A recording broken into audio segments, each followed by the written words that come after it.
Alright, good morning po sa inyong lahat mga kapatid. Ako si JDB, ang inyong abang lingkod. Pag-usapan natin itong nabalita na reset. Ito ho yung social na destabilization laban po sa ating gobyerno, sa ating Pangulo actually. Bakit ko naman tinawag ito na social? Aba, ang mga pasimuno po dito ay yung mga negosyante. Dahil nag-aalala sila, naiintindihan ko naman na nag-aalala sila dahil sa pagbagsak ng ekonomiya.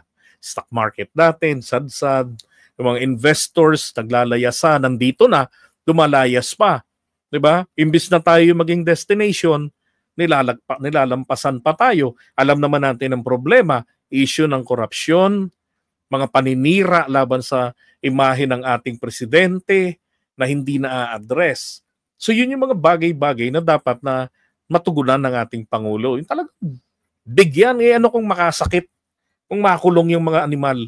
Diba? Ayos lang yun. That's part of the process. Dahil paano naman yung napakaraming taong bayan na naapektuhan ng mga negatibo na yan. Now, hindi kasi po pwedeng puro tayo bait eh. Dahil yung mga nakapaligid sa'yo, mga lobo. Sabi nga doon sa Biblia, di ba? Beware of yung fox, di ba? In sheep's clothing. Sabi ganyan. They're ravening wolves. Hanap lang ng tiyempo, ikaw naman ang sasakmalin. Now, meron po kasi silang sinasuggest na etong pong si RSA ay gawing caretaker ng military-backed reset. So, instead of military junta, ang mangyayari po ay civilian junta. This is unconstitutional. Okay? At saka isa pa, magpapalit na naman tayo ng mga tauhan sa gobyerno. Gano'n tayo nakakasiguro?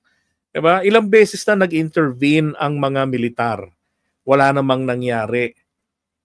Maglalagay tayo. Ang tanong, gusto ba ni Ramon Ang na gawin yan? Kasi magiging issue rin yan kay Ramon Ang.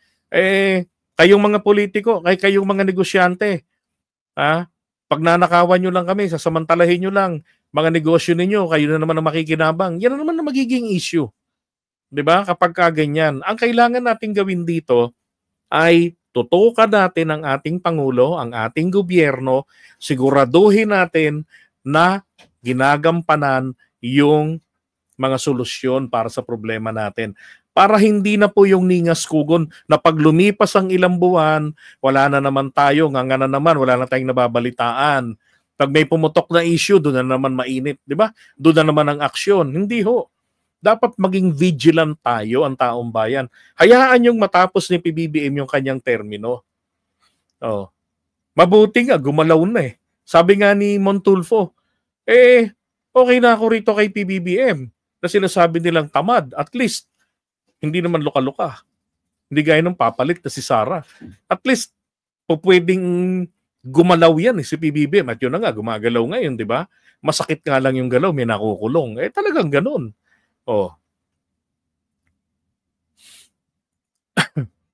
Dito, maraming nayayamot dito tuloy kay Benji Magalong. Sabi ba naman niya kasi, Mr. Ramon Ang is a well-established, well-accomplished individual in the business sector. Alam niyo, gusto ko lang dilinawin na hindi porke magaling sa negosyo, sabihin natin na magaling na sa politika. Magiging iba ang galaw dyan. Diba? Kasi sa politika, nandun ang maraming demonyo eh. Gusto ko na maging presidente si RSA. Dati ko pa yung sinabi. Dahil nakita ko kung paano niyang palaguin ang San Miguel Corporation, ang SMC. Nakita ko rin kung ilang bilyon ang ginastos niya nung panahon ng pandemic. Diba? Pantulog sa administrasyon ni Duterte para sa taong bayan. Pero naka-recover sila. Yung kanilang mga empleyado, walang trabaho, walang ginagawa, no production ng mga pambenta. Pinagtatrabaho niya pa rin, may sahod pa rin. Diba? Papaligiran lang ito ng mga ng mga pinagkakautangan ng loob. Yan ang mahirap pag diyan may mga militar, 'di ba? May mga ang mga militar hindi rin naman po katinuan yang mga yan. Marami rin diyan na involved na sa kabulastugan. Ngayon, Brito, hindi ako mag-aalangan kung sakasakali man na may mangyari at siya ang ilagay na to head the caretaker government. Pwede ho. Malaki ang kumpiyansa ng tao sa kanya considering his background at yung kanyang nagawa sa ating bansa. I agree. Pero, mas gusto ko si RSA, mga kababayan, na maging advisor ni PBBM, di ba? Sa pagpapatakbo sa ekonomiya natin. So, not necessarily i-appoint siya sa posisyon, pero pwedeng kunin ng Pangulo yung kanyang serbisyo. Wala nang ibang pakikinggan pa na tagalabas ng gobyerno, kundi siya na lang. So, ganun. Tingnan niyo naman yung NAIA, ang bilis na na-resolve yung problema. Di ba? Yun mga kailangan natin, yun ang kailangan ng Pangulo natin. Problema natin ang ekonomiya. Kailangan ng Pangulo sa tabi niya ang pinagkakatiwalaan ng business community. So kung ano yung reforma na isuggest nito para sa ekonomiya natin, din gawin ng Pangulo. Kumbaga sabihin natin na ang Pangulo ay magiging rubber stamped. Hindi naman, nagkataon lang siya ang may kapangyarihan para maisagawa ang mga pagbabago. 'Di ba? At doon sa mga detractors, kung ano man ang tingin nyo doon, bahala kayo sa buhay nyo. Ang importante ay mayroong pagbabagong makikita at mararamdaman ng taong bayan. Hindi yung uunlad ng ekonomiya. Ang problema, mga negosyante lang makikinabang. Dapat ang paglago natin, mararamdaman ng bulsa ng taong bayan. Right? Tsaka ba't pababagsakin? Pakinggan nyo to. Perspective, we think these guys are heroes. To have an inflation rate now, annualized, of about 1.3%, in a scenario where you're growing 5.5%, is just magic. That's unbelievable. How are they able to do this? Diba? I mean, they're heroes. Yeah. They're heroes because, we consider inflation to be the biggest threat to the poor. Professor? Well, you have to give credit where credit is due, right? I mean, from a very high 6.4% when he assumed office to 1.4, right? Yeah. 1.3. Ang laki nun. That's a big drop. So give credit where credit is due. Ralph Recto, Decco, yes, these guys, they're heroes. BBM resign? Mismo from Makati Business Club. That's right, di ba? As an advisor. Hindi bilang kapalit. Pakinggan nyo to. Si Congressman Erice. They're heroes. BBM resign? Papalit si BP Sara? At higit na magkakawatak-watak ang mga Pilipino?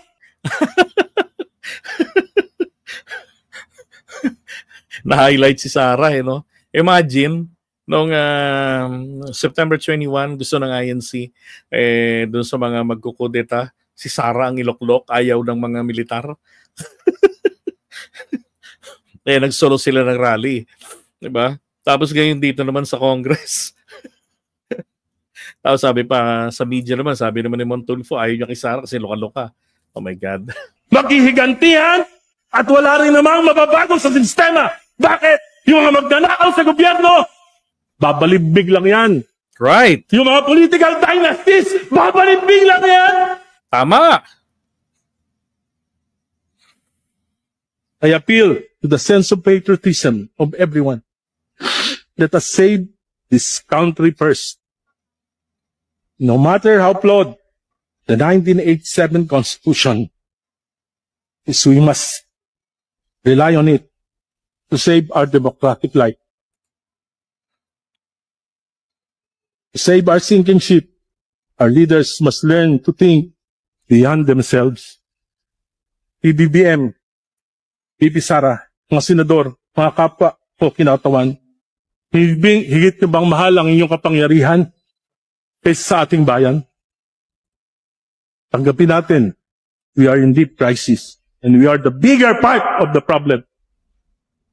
Hindi sapat ang pagpapakulong ng ilan, hindi sapat ang pagpapalit ng pamunuan. What we need is a change of the system within the framework of the 1987 Constitution. Nagkasala ang Pangulo, pangalawang Pangulo. There is this impeachment process. No shortcuts. Habang ginagawa ito, sabay nating ayusin ang mga ugat ng korupsyon. Kung hindi natin puputulin ang ugat ng korupsyon, ang mga political dynasties na siyang pinakamalaking sanhi ng korupsyon at pag-aabuso, hindi matatapos. Kaya nagkakaroon ng pang-aabuso, nagkakaroon ng kapabayaan eh. Kasi kampi-kampihan lang ang mga dynasties eh. Ang problema. Hindi matatapos ang kahirapan. Hindi matatapos ang katiwalaan. I think at the very least, we owe, at least man lang, maski pasalamat man lang, because isa lang siya sa presidente. Ang dami pong naging presidente at ang daming problema, pero wala pong tumayo at lumabas at sinabi niya na kailangan natin imbestigahan ito. Siya lang. Hindi ko maintindihan. Dapat nga, suporta ang bibigay natin sa kanya. Pasalamat ang bibigay natin sa kanya at the expense of probably putting his administration at risk. It speaks about the person, the character, the sincerity that he has to reform the government. We should at least owe him some thanks, no? These people, they are underestimating this president. They tell us he's weak. I disagree. He has political will. He was able to do that in the KOJC. Can you imagine sending their 3,500 policemen just to arrest Kibuloy? He was able to arrest, detain, and through to The Hague, Mr. Duterte, the former president. And he was able to humiliate General Torre, who followed strictly his instructions. Pag ganyan ang klaseng tao, may political will, magaling siya. Di ba? Mismo sa kanya na nanggaling. Ako talaga, mas gusto ko si RSA na maging advisor ng ating Pangulo, hindi po para maging kapalit. Okay? Patapusin natin, hayaan natin. Ito nga actually ito nga reset na to. Takot na takot yung mga tropang Duterte diyan. From your call for the president to step down. The Filipino people, Carmina, para Taong bayan daw makikinabang kapag bumaba si PBBM. Basag dito si Atty. Vic, ha? Tuldukan na itong korupsyon na ito. How can the Filipino people stand to benefit if the vice president takes the presidency by virtue of the president stepping down? Ganda na ng ngiti ni Atty. Vic dyan, maya-maya.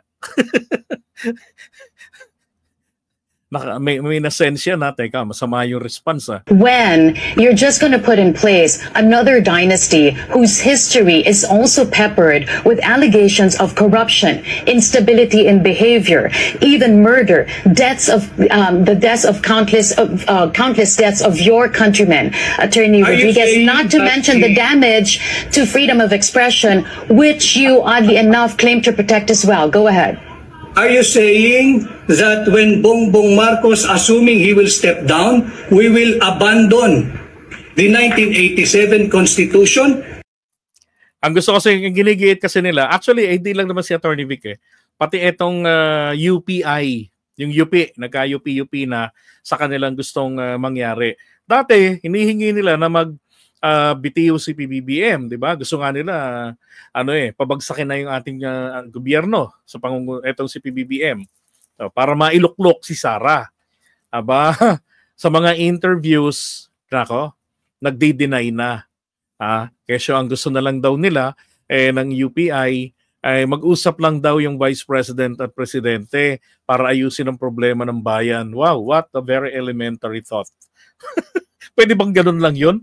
Mag-usap lang silang dalawa. Si Sara may kakayanan? Maayos ang Davao City. Minana niya sa tatay niya. But she has not done nothing. She has done nothing yet. Doon sa Davao para sa kaayusan. Minana niya lang yun sa tatay niya. Ay nako. Ito naman si Atty. Vic. Ayaw niya na sabi nga niya, abandon natin yung rule of succession sa Constitution pag nag-resign ng Pangulo. Diba?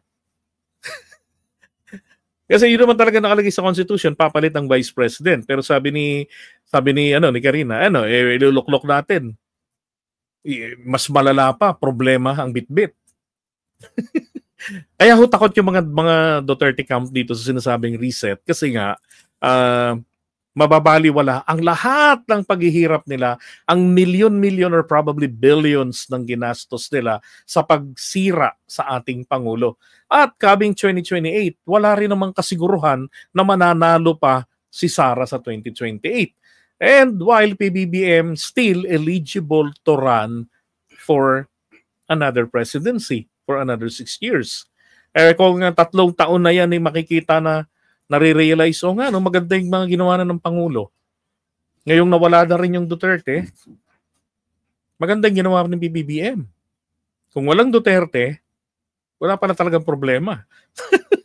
Di ba? So coming 2028, uubra na na tumakbo uli si PBBM o taong bayan ng ihimok. Di ba? Kay Sara, matataboy sila.